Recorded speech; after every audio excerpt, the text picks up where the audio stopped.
Terima kasih Tuhan untuk penyertaan-Mu dalam kehidupan kami, terlebih dengan kuasa Roh Kudus-Mu yang memampukan kami boleh tetap bertahan mengimani Engkau di tengah-tengah pergumulan kehidupan dan kesusahan yang boleh kami hadapi. Tapi kami bersyukur karena Tuhan menguatkan kami, menopang kami. Sebentar kami akan mendengarkan firman Tuhan yang menjadi kekuatan kami, buka hati dan pikiran kami. Roh Kudus-Mu juga menyertai kami. Di dalam nama Yesus Kristus kami berdoa. Amin. Shalom Bapak Ibu Saudara-saudaraku yang dikasihi Yesus Kristus. Selamat bertemu kembali dalam sapaan firman Tuhan buat kita hari ini. Semoga kita dalam keadaan yang sehat, penuh sukacita. Karena kita tahu bahwa Yesus kita menang. Karena kita tahu bahwa iman percaya kita juga tidak sia-sia. Dan oleh karena itu kita semakin semangat dan semakin kuat. Amin. Firman Tuhan yang menjadi renungan bagi kita hari ini yaitu yang terambil dari Matius pasal yang ke-24. Ayat yang ke-31 dikatakan demikian. Dan ia akan menyuruh keluar malaikat-malaikatnya dengan meniup sangkakala yang dahsyat bunyinya. Dan mereka akan mengumpulkan orang-orang pilihannya dari keempat penjuru bumi, dari ujung langit yang satu ke ujung langit yang lain. Demikianlah firman Tuhan. Bapak Ibu Saudara-saudaraku yang dikasihi Yesus Kristus, firman Tuhan buat kita hari ini ingin menunjukkan kepada kita tentang hari kedatangan Tuhan. Dan hari kedatangan Tuhan itu disebutkan di sini akan mengalami beberapa tanda-tanda, dan manusia juga akan mengalami banyak-banyak pergumulan.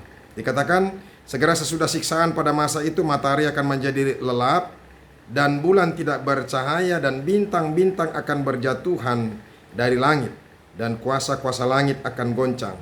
Pada waktu itu akan tampak tanda anak manusia di langit dan semua bangsa di bumi akan meratap dan mereka akan melihat anak manusia itu datang di atas awan-awan di langit dengan segala kekuasaan dan kemuliaannya.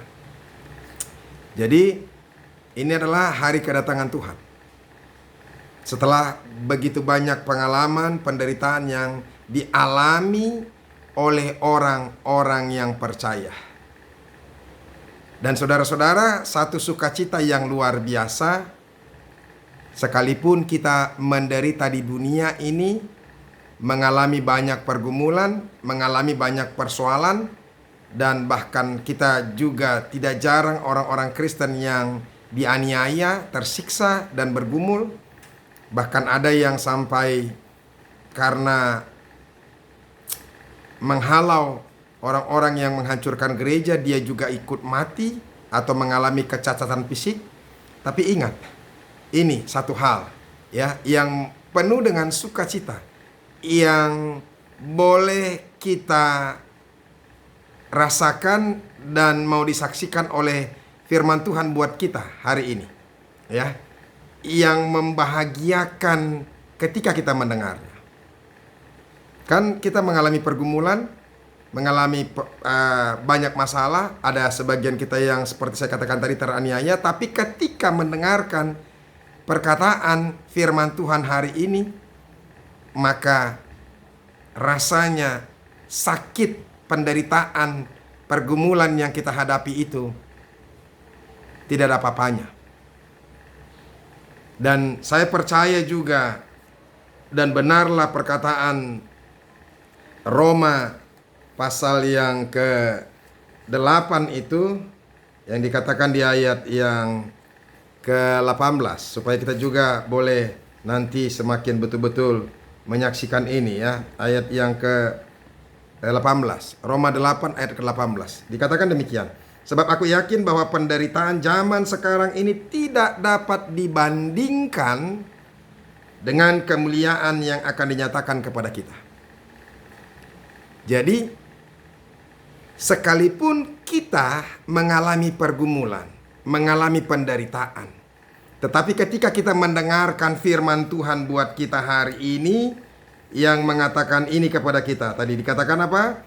Dan ia akan menyuruh keluar malaikat-malaikatnya dengan meniup sangkakala yang dahsyat bunyinya, Dan mereka akan mengumpulkan orang-orang pilihannya dari keempat penjuru bumi. Apa artinya saudara-saudara?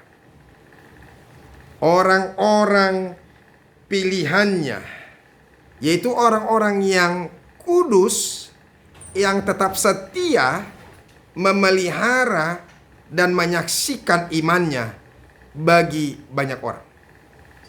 Bahkan sampai ketika dia menderita sekalipun.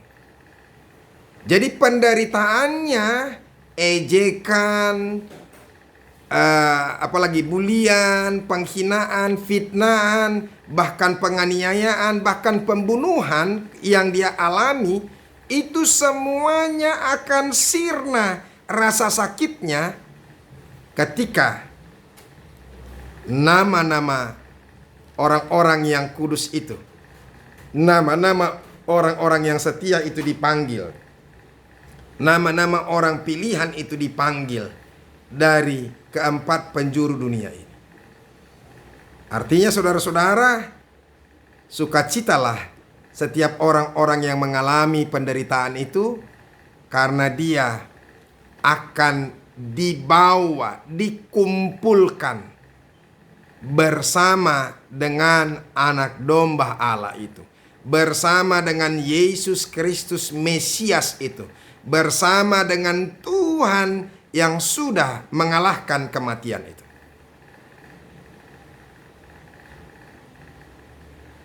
Bukankah ini satu kebahagiaan yang luar biasa? Bukankah ini menjadi satu sukacita yang betul-betul mengalahkan penderitaan-penderitaan kita selama ini? Bukankah kabar ini memberikan semangat yang baru kepada kita? Oleh karena itu, Bapak Ibu saudara-saudaraku yang dikasihi Yesus Kristus, firman Tuhan ini sekaligus juga penghiburan. Kalau kita mengalami kesusahan karena Kristus, karena melakukan yang baik, karena kebenaran. Jadi berpegang teguhlah. Karena apa? Karena nanti ketika hari kedatangan Tuhan itu datang, maka malaikat-malaikat juga akan mengumpulkan kita, Anda dan saya. Kalau kita adalah bagian orang-orang yang setia, adalah orang-orang yang mau terus menyaksikan imannya untuk Kristus. Berbahagialah kita. Semoga ini meneguhkan kita, menguatkan kita tetap percaya kepada Kristus di dalam hidup kita. Tuhan Yesus memberkati. Amin, kita berdoa. Terima kasih Tuhan untuk firman-Mu yang begitu indah, yang selalu menghibur kami. Bahkan ketika dikala kami menderita dan bergumul, mengalami penganiayaan, dan bahkan mungkin ada yang mati terbunuh, hanya karena kebenaran dan kesaksian kami akan Kristus. Biarlah sukacita kami penuh dengan firman Tuhan. Di dalam nama Yesus Kristus kami berdoa. Amin. Terima kasih kepada kita saudara-saudara. Kita sudah mendengarkan firman Tuhan. Semoga firman Tuhan ini semakin meneguhkan kita untuk tetap setia bertahan di dalam Tuhan. Tuhan Yesus memberkati. Sampai ketemu di hari Senin yang akan datang. Dan mari kita besok untuk datang ke gereja, ya, untuk beribadah, memuji, memuliakan nama Tuhan. Teruslah memuji, memuliakan nama Tuhan. Tuhan Yesus memberkati. Sampai ketemu. Salam.